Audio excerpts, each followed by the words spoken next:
अस्सलाम वालेकुम भाई। નેત્રંગથી વસમાં અધાણી કૂટ કરીને એક ગામ આવે છે, તે અંદરમાં એક ધોધ છે.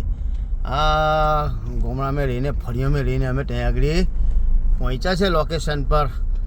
આપણા શકીલભાઈ નેત્રંગ સાથે ફોનચીત પર વાત કરીને હવે અહીંયા બધું દેખાય છે તો ખરું. ગાડીઓ બી છે, સવારનો મોસમ છે, વાયગા તો 12, પણ એવું લાગે છે અહીંયા આગળ પહાડી ઇલાકામાં કે સવારનો મોસમ છે. ચાલો તમને બતાવું. જુઓ યાર, સરસ મજાનો વ્યૂ છે. મને તો ખબર ના હતી, પણ મેં કહું ચાલો કંઈ ને કંઈ રસ્તામાં જોવાનું તો મળશે જ, કારણ કે અમુક વિડીયો જોયા કરતા હતા. આ ઢોર જુઓ, લોકો નવાઈ પડ્યા પેલી બાજુ. હા, તમને બતાવો કેમેરામેનથી. હા જુઓ, સરસ મજાનું છે આ.